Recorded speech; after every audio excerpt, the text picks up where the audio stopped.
please come and join us with the biggest round of applause, Air Vice Marshal Anil Golani, former Additional Director General, Center for Air Power Studies, New Delhi. With the biggest round of applause, ladies and gentlemen, Colonel Anurag Awasthi, former Vice President, Public Policy, Government and Corporate Relations, India Electronics and Semiconductor Association. With the biggest round of applause. Please welcome the speakers on board, ladies and gentlemen. Now I would like to request Shimona Mohan, Research Assistant, Center for Security, Strategy and Technology, Observer Research Foundation, New Delhi. With the biggest round of applause, ladies and gentlemen. Now I would like to request Mr. Kartik, Senior Fellow, Strategic Studies Program, Observer Research Foundation, New Delhi. With the biggest round of applause. And Wing Commander Satyam Kushwaha, former Director, Indian Space Association. I think we are ready to go.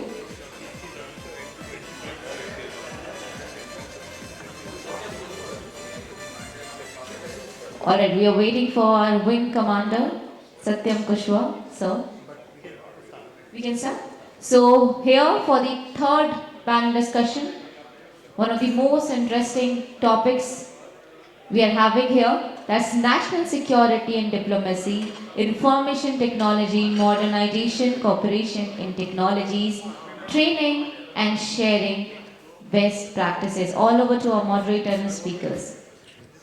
Thank you so much, and post-lunch session is always a challenge, but we are hoping to make it an interesting discussion. So, in the last few years, India has expanded its defense and security engagement with countries such as the United States, Israel, Australia, Japan, and among others. And this cooperation has spanned multiple things, such as, for instance, the joint exercises, as well as defense technology cooperation, cyber security, and those kind of things. But at the same time, how does this global engagement contribute to India's national security, contribute to India's defense? That is something which we'll be discussing in this particular panel. And I have a stellar panelist to discuss a specific dimension of that particular thing. So let me quickly give the floor to Air Vice Marshal Anil Golani, who will speak about the Air Force's global engagement and how it is contributing to India's defense preparedness. Sir. Thank you, Samir, and thank you for getting me on the panel. I will start by saying that the Air Force's engagement or the Indian military engagement after the 1962 war, the first time that the Indian Air Force ever exercised with a foreign country was with the United States Air Force when we did exercise Shiksha, which was essentially an air defense exercise. But post that 62, we remained insular. Totally insular. It wasn't until 2003 when, for the first time, French aircraft, the Mirages, came to Gwalior for exercising and exercise Garuda. This was the first time we had military aircraft from a foreign air force coming here. And on 2nd of July 2004, Indian Air Force created history when the Jaguars, Indian Air Force fighters, for the first time flew outside national aerospace during peacetime, flying all the way across to the United States, Alaska, to take part in exercise cooperative Cope Thunder. And you find that since then, our engagement has continued to increase manifold. We have been exercising, we just recently exercised with Japan. So stretching across the world, USA, UK, France, Egypt, Japan, Jordan, Israel, you name a country and the Indian Air Force is exercised. Why is this happening? Firstly, I think the prowess, the capability, and what the Indian Air Force brings to the table is being recognized. The other issue is that unlike some of the other countries which don't exercise, we even exercise with Iran. I mean, we sent some observers for an exercise on UAVs to that country. What essentially I want to bring out is that military power actually strengthens your diplomatic position. And when you talk of dying, diplomacy, information, and economy, what gives the nation bargaining power is eventually the military. So, when you look at the external engagement, you just had the earthquake some time back. We had this evacuation from Ukraine, earthquake in Turkey, and now you've got evacuation going on from Sudan. So, it's the Air Force which has actually built these bonds of trust and faith with the other nations. Uh, We've also, the Air Force has set up, the Armed Forces have set up training facilities in some of the African countries, Staff College is set up in Zambia. We've also had officers going for courses to these countries. Now, some of the officers who come over here to the Staff College and NDC, some officers have risen to become presidents in that country, in their host countries. So this makes a big difference in doing that. Test pilots courses are there where the officers have attended. Now, the point that I would like to emphasize is that taking part in these courses, training courses, gives theoretical knowledge. But when you take part in military exercises, you learn practically, and you steepen your learning curve when you exercise with the other air forces. Apart from this, the air shows are there. We've taken part in the Dubai air show where the LCA was shown. And if you look at the neighborhood with Sri Lanka, with Bangladesh, we've done exercises. HADR, I think India, ever since tsunami, sought after, for humanitarian assistance and disaster relief. So I would say that military engagement goes a long way in increasing the nation's heft, with India coming on the global stage as a global power. And the other questions I can answer subsequently on the technology or something else. Thank you so much, sir, for bringing out those nuances about air power diplomacy and what it means for India's national security. I have Colonel Awasthi here, who will not exactly talk about the army, but about the semiconductors and how the geopolitics of semiconductors and what kind of role India is playing and what kind of efforts are being made to develop the Indian ecosystem. Thank you, Samir. Thank you for this question and thank you for having me here. It's a little, lazy session after a great lunch, but I will possibly bring the attention of a lot of people to a couple of things. See, if you look at the evolving technologies, so to say, which are coming in through, whether it is quantum technology, or AI or whatever it is there, which is going to play a part in national security. Then you look at the space technologies, the way they are, getting changed by the day, and how they're going to be disrupting the naval warfare. You look at robotics, which will play an important role in unmanned foot warfare later, for perimeter protection in various other things, beyond anti-mine activities. You look at the new development materials, graphene and I don't know what all, which will result in applications related to, fencing, a lot of things which will take place there. Developments in advanced computing, high-powered computing will be, where they'll give rise to predictive modeling, simulation applications. Material sciences, you will, possibly have previously unused territories like glaciers, deep sea, polar regions, which will increase, surveillance, stability, security, drones, all shapes, sizes, textures with various payloads. Now imagine they're going to be part and parcel of your livelihoods and they'll necessitate the security apparatus to constantly evolve. So all of this, what do you think is the common thread in all of this? The common thread in all of this is semiconductors, is the chips. And chips are the new oil. You like it or you don't like it, every single thing from your safety razor that you use in the morning to the space shuttle, that you launch is based on chips. Nowadays, it may be ubiquitous to say that, chips are driving everything today. I mean, you all know all of that. But then what happens beyond this? Today, with this sector growing at a CAGR of 19%, where the Indian market is likely to reach a $300 billion figure by 2026, 99% of the chips are imported. So there's a lot of traction in this space, especially from the government and now from the corporate sector and the industry. Like, at the end of the day, the Indian semiconductor story is not very bad, truthfully.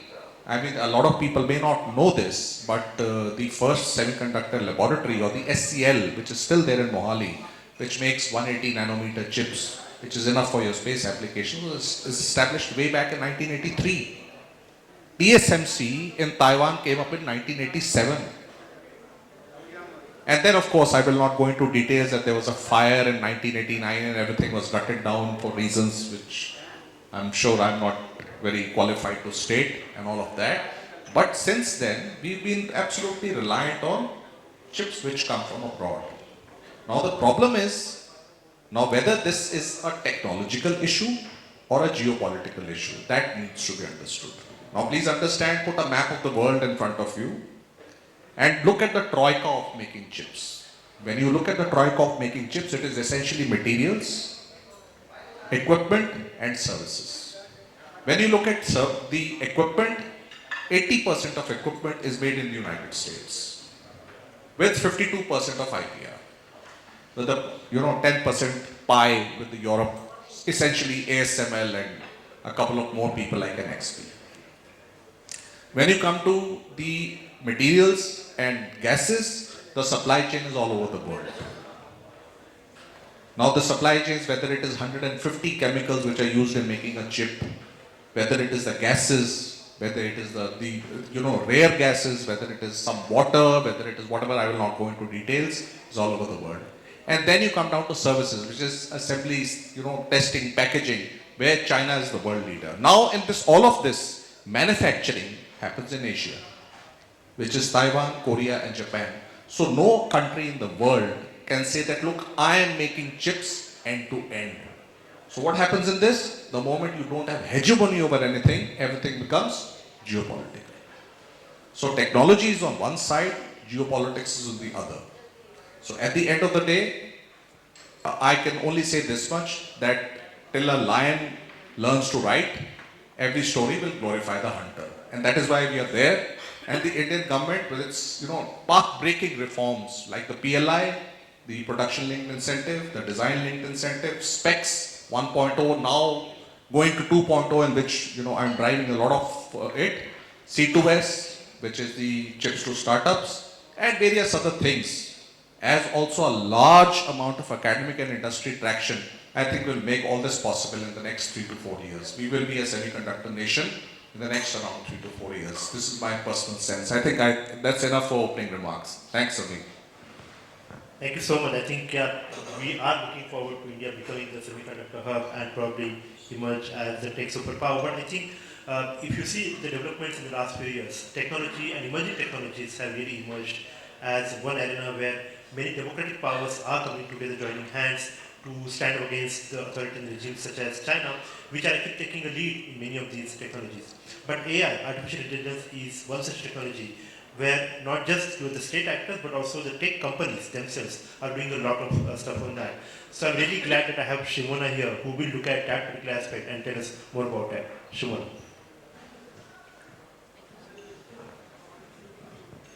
Thank you, Sumi, for that introduction.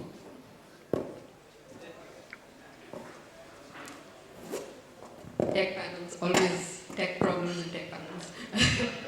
But thank you so much, Samir, for that introduction. And so, as Samir stated, I'll just give you a brief of the nexus of India's defense and diplomacy relations around military AI. I think for this, it is important that we start by understanding what India itself is doing around national security and AI at the present. So India's engagements with AI for defense have really picked up pace in the last 5 years or so. India actually initiated a concerted effort around military AI in 2018 through the establishment of a multi-stakeholder task force, which formulated a concrete strategy for the framework for the proposed employment of AI in national security and defense needs. And this task force submitted a report on the basis of which the government later put together a Defense AI Council under the Ministry of Defense, and also a Defense AI Projects Agency, which is similar to what you might hear of in the US as DARPA. This was followed by the establishment of an AI roadmap for all defense public sector undertakings, on the basis of which following which the Army, the Navy, and the Air Force have taken their separate steps on involving AI into their procedures a lot more conclusively and in a lot more substantive manners. So concurrently, the development of military AI products have also received a big push, and several technologies under testing have been recently launched, including, as you may know, the 75 AI-based defense products and technologies identified by the AI roadmap, which were unveiled during the first AI in Defense symposium that took place late last year, also monikered as AI Def. So these products include AI-based swarm and storm drones, cognitive radars, uncrewed vehicles, motion and anomaly detection, target identification systems, facial and gesture recognition, instantaneous translators from Mandarin, monitoring and predictive services, and many, many more.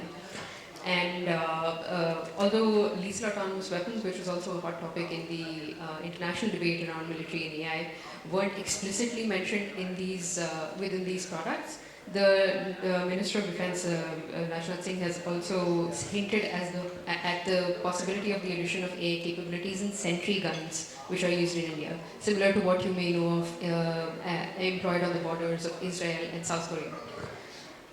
So this is sort of like an overview of what India is doing, but India has also had a lot of multilateral engagements around military in the past few years. The biggest of which have been with Israel and US, interestingly. So in June 2022, Rajnath Singh and his Israeli counterpart actually spoke about deepening military cooperations between India and Israel. And the two sides then adopted an India-Israel vision and defense cooperation to further strengthen the existing frameworks that they had. And in October of last year, the Adani Defense and Aerospace Company, as well as its partner Israel Weapons Industry, unveiled India's first AI-based firing system called Arbel at the Defense Expo in Gandhinagar. And this is very significant because this is the first next-generation small arms weapon with embedded intelligent fire control systems that India currently has. And most other engagements around India's relations with other countries in terms of military AI have sort of been as a retaliation or as a response to the burgeoning rise of China as a tech power as well. The most significant of which would be with the US. So in 2022, US and India also agreed to engage in new talks around artificial intelligence and national security through the inaugural Defense AI Dialogue. And this dialogue has also followed from the initiative on critical and emerging technologies that US and India have put together, or ISET, as you may know it as. Apart from this, US and India have also been cooperating in terms of the Quad. So last year, the Quad established the Indo-Pacific Partnership for Maritime Dominance Awareness.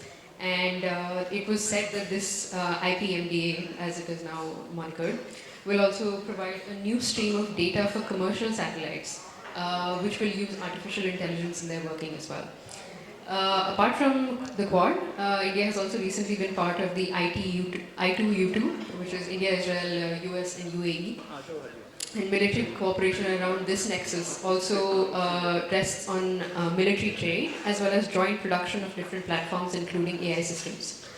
Apart from this, India has also had lighter engagements with Saudi Arabia and the EU in terms of discussing whether or not to get into talks around AI, whether it's in the civilian domain, such as with the EU's Trade and Technology Council that was unveiled last year, or with talks within the defense corridors between these two countries, as was the case with Saudi Arabia last year as well.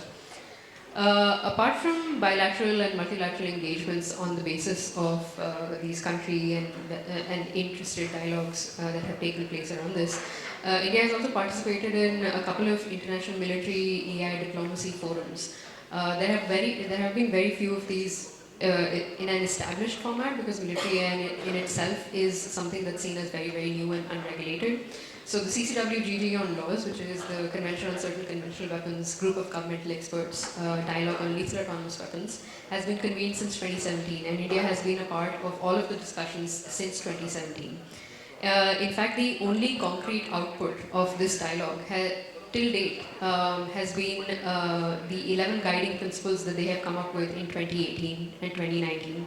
And this was negotiated under the leadership of the incumbent UN Secretary General's Envoy on Technology, Dr. Amandeep Singh Gill, who at that time was an Indian diplomat who was chairing these discussions. Earlier this year as well, India was invited by the Netherlands for the RE-AIM conference, which is the Responsible AI and Military Conference, the first of its kind, which has taken place this year and is set to continue in the years forthcoming. So 80 other governments were also present, about 60 of which actually signed a declaration stating that they would have responsible AI considerations in their military paradigm. Interestingly, India has not signed this declaration, which showcases that responsible AI in the military is not really a priority for it yet on policy perspective. But this particular conference on military AI is set to resume next year in South Korea as well, which is where I think we'll get to see a lot more about what India prioritizes in this domain. And I think I'll leave it at that for opening remarks. Thank you. Thank you so much, Shimona. So I'll come to Kartik. He's going to talk about the defense trade cooperation that India has with other countries, including efforts to build our own domestic defense industry capabilities. Kartik? Thank you very much, Dr. Sumi Patil, and thank you to all the other panelists. They've made very good presentations. And I'll speak about something that's somewhat, I wouldn't say, it sort of takes a slightly different tack in terms of what India is doing in terms of its exports, defense exports, what it's doing in terms of JVs, and what it's doing in terms of enhancing its capacities in the areas of innovation and supply chains. Generally, what India has done is that it has simplified many of its general export licensing laws or provisions. It has allowed India to export products, defense products manufactured in India, these components manufactured in India, to countries, select countries, that includes the United States, UK, France, South Africa, Canada, and places like that, and South Korea. What India has done is that it has simplified that, and as a consequence, its exports have grown. So you've seen India's exports growing pretty much since 2014 by, about 14, 15 times. And that has had a significant impact on where India stands in terms of its export capacities. Earlier, India was not known to be a defense exporting country. Today, it is starting to make a mark. It's still not in the world's top 25 defense exporting countries, but it will get there. And if existing policies continue and there is more simplification. In terms of JVs, we have almost 45 JVs on the table right now with various countries. Prominent among them, of course, would be, which we've done successfully with the Russians, with the BrahMos. The BrahMos is a perfect example of a JV to which the Russians contributed more initially, but over time, India has started to indigenize many components of the system. We already have Indian defense companies, private sector companies that have been involved in actually contributing to the BrahMos' performance. And that has led to a qualitative improvement, not just in the missiles performance, and also with our end users, that is our armed forces also using all variants of the BrahMos, but also making it exportable to countries like the Philippines. We have negotiations with the Indonesians, and we want to export it to the Vietnamese as well. So now we have a situation where we have missile systems which we can export. But there are, of course, anti-tank systems. There are all sorts of other things that India is also exporting, and that shows that India is in a position to, bring together an ecosystem and develop an ecosystem that can cater to the needs of not just its services, but also to the international market. And it also gives confidence to a lot of original equipment manufacturers abroad, big companies. They're Lockheed, Raytheon, Boeing. All these companies are ready to tie up, and they have. We make Apache fuselages in India, and which we not only use for our own Air Force and Army, which operate the Apaches, but also we export them. And we have Raytheon also manufacturing certain components over here. So we use the Stinger, for instance, Stinger missile, which the Apache is equipped with. So that's going to become another export commodity or an export product, at least components of the Stinger. So what we have is progressive change in the way our ecosystem is doing in terms of exports, in terms of even innovation. The key test is getting to that level of innovation that original equipment manufacturers feel confident that we can do things with them in a way, that puts India on a higher value chain, helps it, pretty much cement its position in developing cutting edge technologies. If we can demonstrate that in due course, as these particular regulatory mechanisms have become so more flexible and easier, it helps India do much better with them, although it will take time. So it will also do a lot of good for India's Atmanirbharta policy, which India has in place right now, India's Make in India policy, and that together will foster better cooperation with other countries, not just with the United States, but even with countries like South Korea, for instance. We have secure transfer of technology from the South Koreans for this platform called the Hanwha Defense, for instance, which makes this artillery system, which we've deployed on the LAC, an entire regiment of it, called the K9 Vajra, which has done India great wonders. I mean, it has been a very effective platform. And it's this sort of arrangement that we would like to go in with, not just with the South Koreans.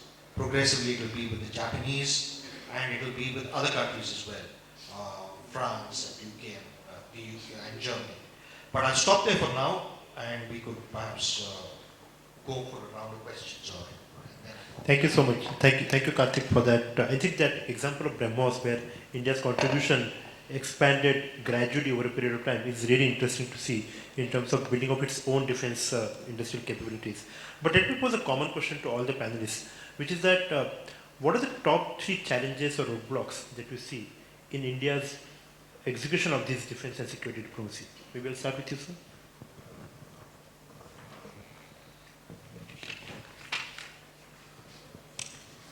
I think what I would like to say the roadblock is, the role of the military in India's foreign policy needs to expand. And when I say that, the MEA, MOD and the services work in silos presently.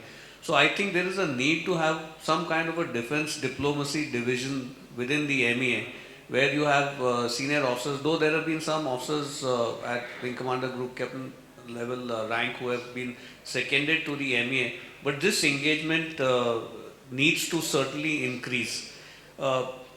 The proof of this lies in the fact that when you have even the Chinese ministers or US, PACOM commander, when they come on a visit to India, you will always find that somebody from the consular section of their host country accompanies them on their talks. Whereas in our case, when our chiefs also go to the other countries, there is, in a country like USA, there is actually no engagement at all. The ambassador there doesn't even think that he can, he wishes to speak to the chief. So I think we need a whole of India approach towards this, which is required. That is number one. The second issue is that, we need some more long-term engagement in foreign universities, like you've got space, aerospace. You don't have any Indian universities or colleges which are offering cutting-edge, courses. In the PhD or post-graduation level, there is nothing. So obviously, where do people go? I think the third thing that I would like is that the MEA or the Foreign Service officers, if they could be, given a 1 or 2 days workshop capsule at College of Air Warfare, or some senior leadership of the Air Force can go and talk to them while they are coming into the course. These things, if they, get instilled in the beginning itself, will go a long way in promoting this aspect. Thank you. Colonel Awasthi? Okay, now, this is a very, very important question. Insofar as my domain is concerned, I'll just keep it at that. The biggest challenge, there are 2 challenges which India faces. A lot of people say that India has got a large amount of talent and, we are a design powerhouse and we can, fabricate anything and we can do this and we can do that. Fine. It's very good to say all of that. But when you look at, the critical electronics and when you look at this domain which looks at chips which will be powering most of your high-tech weapon systems, space systems, missile systems, all of these. The problem in India is skill development. And we have to accept it. See, you are taking out 1.5 million engineering graduates every year. But today, with a hand on your heart, most of you who are sitting here, you have a daughter or a son who says that I want to pursue STEM subjects after the 12th grade. And he or she says that I want to do engineering. Guess what is the branch of engineering she or he chooses? Computer science. So you are answering the same question. We are answering the same questions, and the answers we are aware of them. So if you're only using computer science, which has the ROI or the return on investment, it is not the child's fault, because there are Googles and Microsofts here. Nobody is applying himself for hardware, that is electronics, microelectronics, electrical. You'll be shocked to know that even in institutions of repute like the IIT and IISc, there are seats in electrical and electronics which go vacant in the country. So where are we going there? Now, with the new education policy, this, that and the other, and the AICTE coming into being, they have tweaked the syllabus. They've used VLSI, very large system integration, etc., into the syllabus. Very good. But at the end of the day, the problem is compounded. The problem is compounded as to where is the faculty. Now, you've seen all of this, during the COVID times, where you saw the Covishield versus Covaxin. Anything which is at a premium will be weaponized in the world. Skill will also be weaponized. So if I'm available for $100,000 and I'm supposed to come and operate a fab, I will be called only at $200,000 because I'm on a premium. You don't have me. So if you want me, you got to pay for me. So the skill, so to say, is the biggest Achilles heel in this entire system, which will take a little while to stabilize. Insofar as the faculty development is concerned, at least I am getting a large amount of traction, getting the best of the industry leaders, speaking with the AICT to teach most of these courses in the next 2 or 3 years to mitigate that gap before we have the faculty in place. The second thing, the challenge is that when you look at all fabs all over the world, they were all built in late 90s, early 2000s. That is the time there were no sustainable development goals of the UN. There were no SDGs, those famous 18 SDGs or 17 SDGs? 17 SDGs. And there was nothing that anybody amongst us spoke on ESG or sustainability or green processes and all of these words and this lexicon which is coming. Now you're starting from bottoms up. It is time that we incorporate most of our renewable sources that we are good at, whether it is solar, whether it is wind, whichever way it is. We incorporate the best practices in your chemical industry. By the way, that's 7% of your overall GDP, your chemical industry in India. It is the 6th largest in the world. But the problem is it only makes things which are ppm, parts per million. But for semiconductors, it requires parts per billion, ppb. So to upgrade that. So the moment you incorporate green processes and you basically look at skill development, I think half the battle is won. So in my personal opinion and in my sense, these two are the major challenges that we are going to be looking at. Thanks, Anil. Thank you. Shimona? Thank you. I also think there are 3 issues that we need to really resolve, and I think Golani sir brought out one of them, which is siloing. But in terms of tech and defense, there is a separate side of siloing as well, which is between tech and defense. So there is a lot of confusion around how this tech works in the first place. For example, with AI itself, the black box of AI is famously known for not being according to your expectations. And I think at a very atomic level, operators and commanders of the operational environments in which these technologies will be applied need to be very sure of how their systems are working. Otherwise, there is no point of having these systems in the first place if you cannot use them in a manner that helps with your productivity and helps with with the working of your systems. So that is definitely one. The other, I think, is India really needs to have an AI strategy in place. It had a national strategy on AI which was released back in 2018, but defense features nowhere in that document. Niti Aayog has also come out with some civilian documents around strategies of responsible use of AI, but again, defense is not featured in any of those documents. So I think AI in defense is something that needs its separate framework, its separate national strategy, and that should be worked upon. There are currently no plans of doing it. Nobody in any of the departments is talking about it yet. And I think that's something that's really, really important if we need to pursue more engagements and a lot more partnerships with other countries. Because most countries who are already at the level of partnering with other countries on these domains have these national strategies in place, which helps guide them in terms of how and how much they can engage with other countries. So I think that's something that India really, really needs. And another thing which is a little bit more forward-facing is we need to have, we need to stop playing catch-up in terms of technologies. Like AI in defense has only come about in India in a big way in the past 5 years or so. But countries like the US have been working on it for the past 3-4 decades.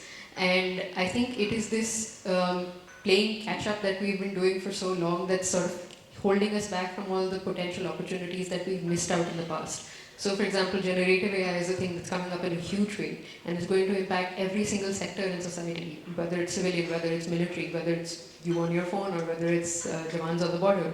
So, just to make sure that we are not falling behind in any respect, we need to have a very forward-thinking and forward-facing approach towards new technologies. Thank you so much. Kartik? Yeah, sorry. The three most salient issues, I think, if you look at what India has been doing, I mentioned the role of the private sector. The private sector's role has expanded significantly over the last decade compared to what it was earlier, and that has allowed them to go in for a lot of joint ventures with a number of countries abroad. But even state-owned enterprises, even if you look at Bharat Electronics Limited, which has agreements with General Electric and Thales, these companies have tied up with state-owned enterprises, and their capacities, BEL does have capacities in developing sonars, radars, and electronic systems. But if you look at private sector enterprises like Tata Strategic Systems, Advanced Systems, you look at what the Kalyani Group is doing, or you look at what Ashok Leyland, you look at Godrej and Boyce are doing, all these companies have been entrants and have started to produce, co-produce, and with the original equipment manufacturers, whether it's with Boeing, Lockheed or Raytheon, and that is going to yield a lot, because without the private sector, I don't believe India's armed services, their needs can be met, and let alone India being a major defense exporter. That is the bottom line, and the private sector will have to play a key role there. That apart, if you look at R&D itself, it cannot simply be confined to government R&D. We do need us private sector companies also to step up and invest in R&D internally. How much they spend, of course, is still unclear, but we do have companies like L&T, for instance, Larsen & Toubro, that do carry out certain internal investments internally. That's something that I know. But it's a question of what is the depth of that investment, how much, what returns they get on it, how much they're able to, export. All that will be conditional on the, the quality of the kind of R&D that they carry out internally. But it is important that we develop a private sector that has deep pockets and is ready to invest considerably in defense R&D internally. That's how it's been with some of the major companies abroad. You look at Boeing or Lockheed, they do have deep pockets and they do spend internally and they do invest internally in that.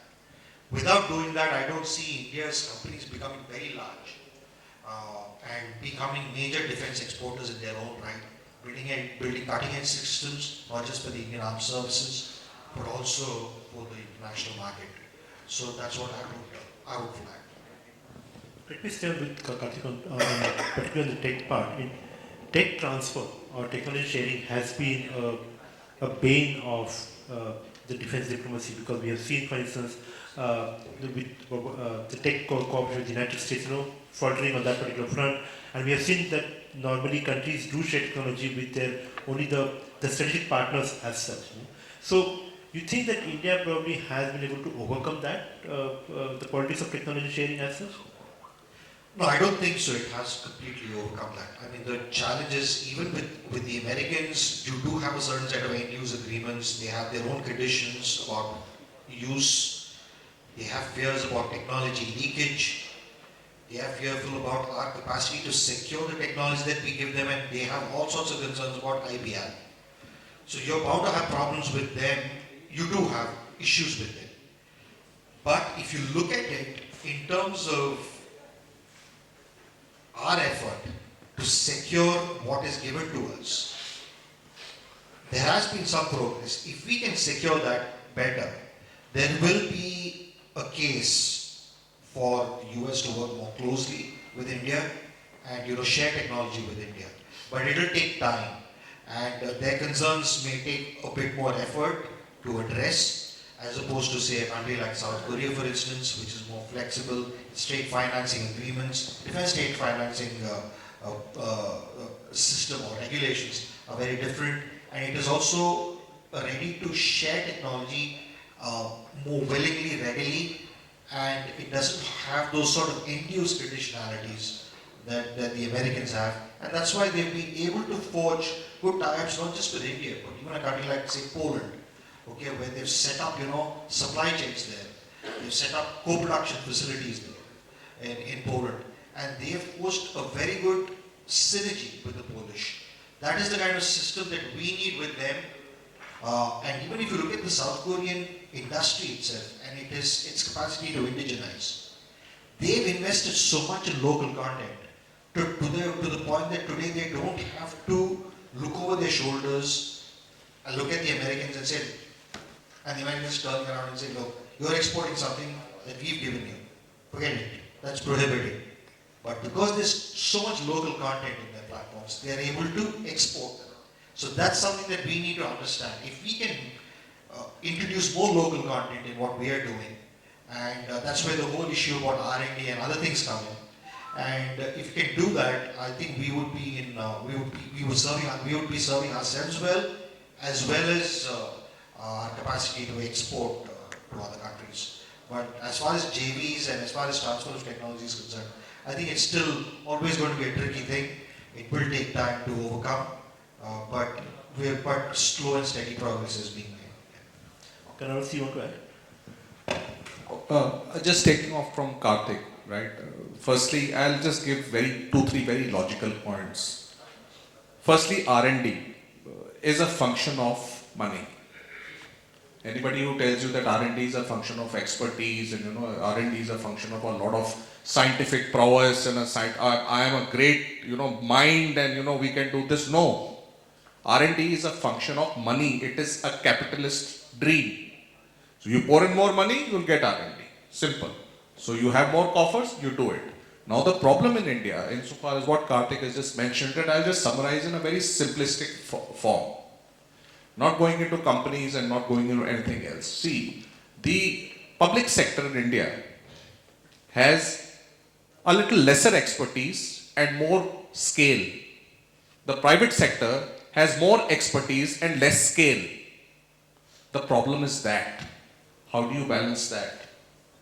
So the problem is balancing the expertise and scale of both public and private sector. You do that, you have magic. You don't do that, you will keep frittering. Thank you. We have 5 minutes, but I'll just ask one final question to Shimona and then we'll open the floor for Q&A. Shimona, you spoke a lot about what India is doing with the countries in the West. Where does the global South figure in this kind of thing? I think that's a very good question, and a question that India should be asking itself as well. There hasn't been a lot of Global South cooperation around military AI for the simple reason that a lot of Global South countries don't have military AI within their domains yet. So that's definitely like the base layer of the reasoning. The second would be because India values the addition that global north countries, so to speak, can bring to its own military AI space. So countries like the US and Israel have been long known to have a lot more highly advanced military AI systems than India can indigenously make at this point. And I think it chases that sort of first mover advantage that US and Israel have already sort of taken for themselves before it reaches out to other countries at a similar level of development of military as itself or even lower. Thank you. Any questions from the floor? Sir.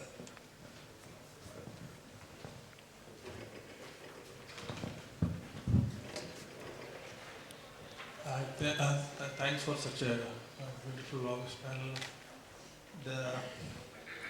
Now diplomacy and other regulatory and policy regulations we are discussing just now. Can we understand based on today's session, the thought process is that there should be a provision for cross-border policy regulations. If that is the case, considering a case study of what Colonel was saying, he was highlighting a material science, graphene, some two other things which are still yet to come very strong in our country. So we have the human capital, which are skilled, could be skilled. Now could be skilled through upskilling process based on cross-border approach. What is the measures we should take from your point of view, like in semiconductor also? The human capital is abundant, but there is no lack of skill. Knowledge, intelligence is lacking. So technology transfer. So for all these things, there should be a cross-border regulations. How well we could formulate a cross-border regulations at this point of time?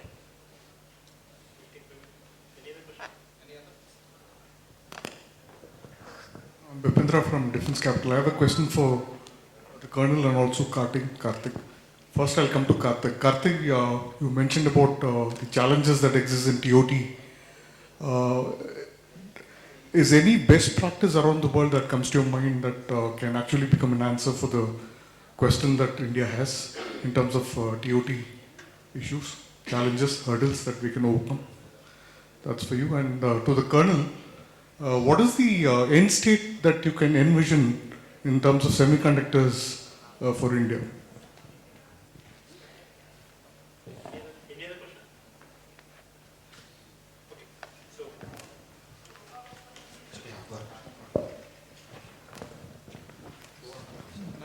After you. Yeah, on TOT, it's always very complex and very difficult. Simply because different countries have different standards of what they require and what they want. For instance, even when you look at the Americans, they are ready to transfer the technology to you on the condition you're able to promise them a carve-out. You're able to tell them, I will buy this much from you. And it better be a bulk order, large order, so that they can at least recoup some of the costs. You know, what happens is that when you expect technology, but you don't give them some guarantee about the size of the contract, they tend to hesitate to go forward with any TOT. You look at even the latest example with the Predator drones. We've suddenly reduced it from 30 to 80.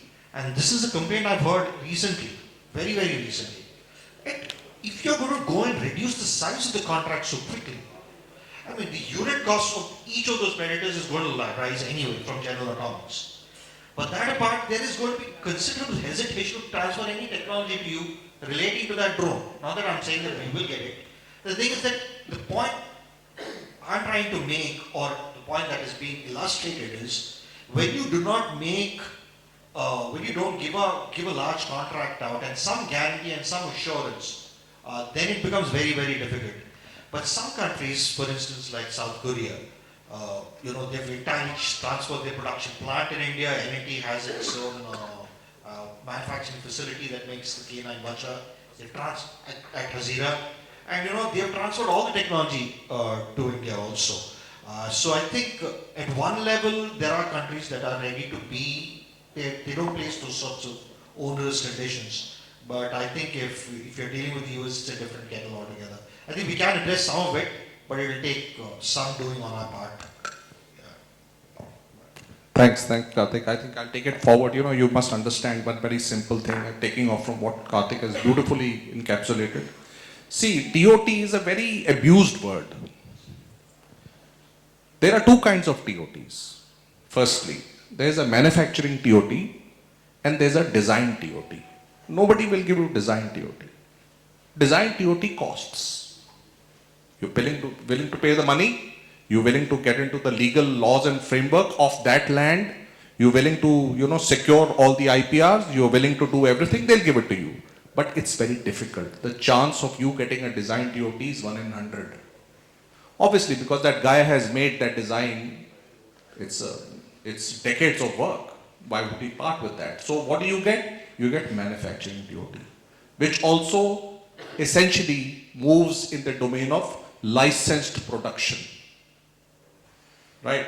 So when you do licensed productions, by the way, you can't even change one screw or a nut because you're legally bound.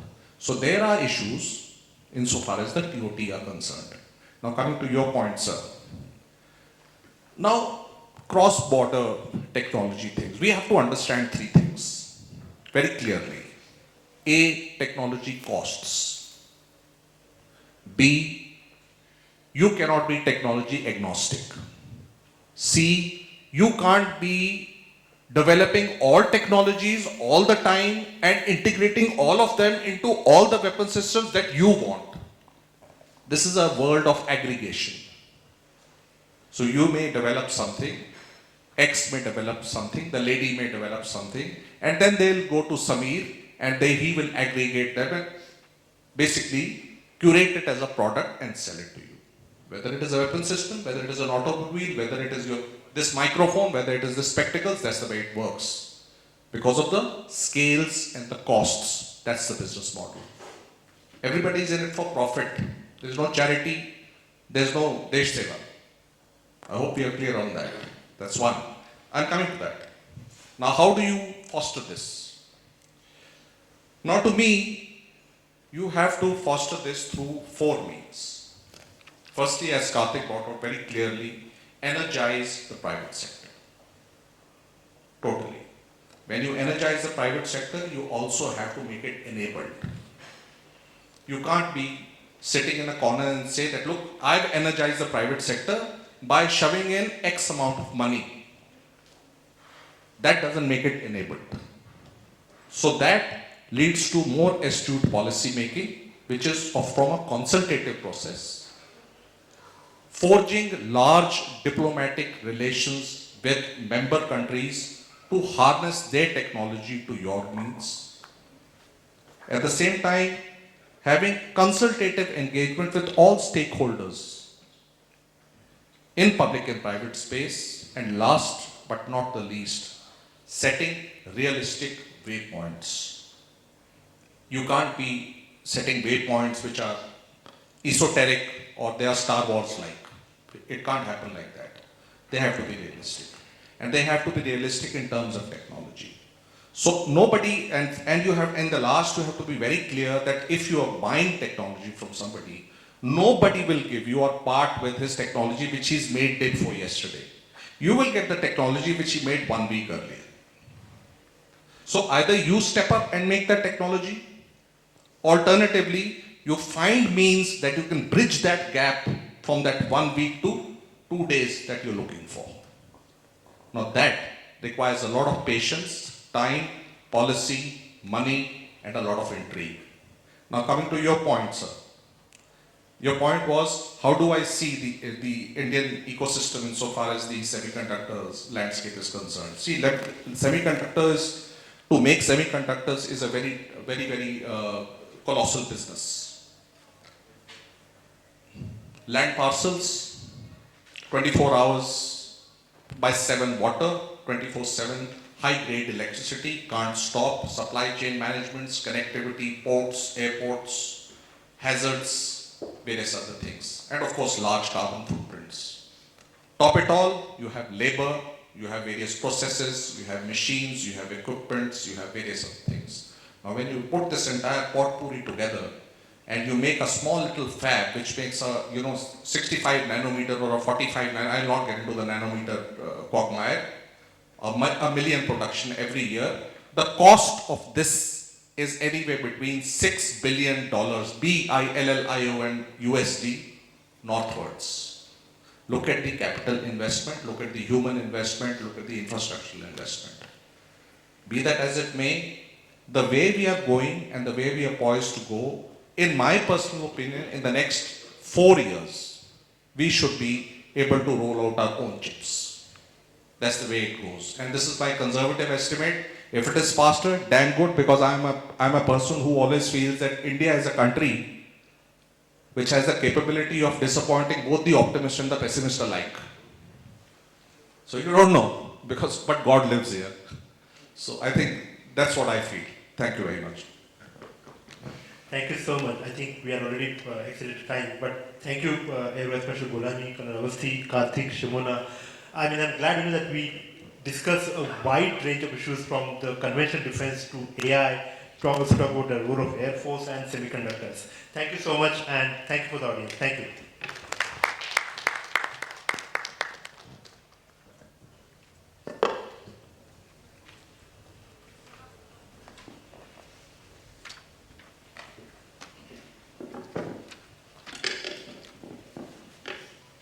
Well, thank you very much. First of all, let's bring the energy back in the room. Can we have some round of applauses for this wonderful, very interesting and very engaging session. Thank you, gentlemen, and our beautiful lady. Thank you. Now, can we have on stage Inspector General M.B. Pathak with the biggest round of applause. So please come on, guys, and please help us to felicitate our moderator and our speakers.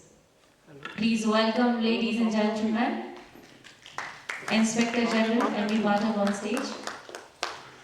I would like to request Mr. M.B. Pathak, please felicitate Dr. Samir Patil, our moderator, Senior Fellow, Observer, Research Foundation, Mumbai.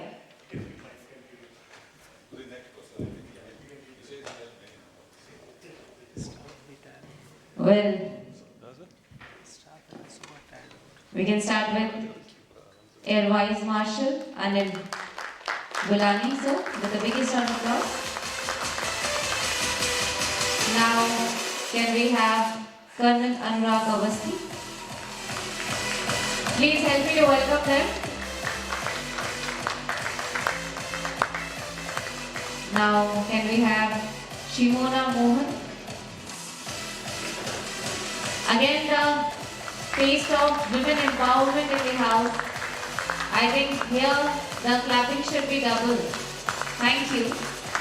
Kartik, sir, please come on. Biggest round of applause. Thank you very much. And our moderator, Dr. Samir Patil.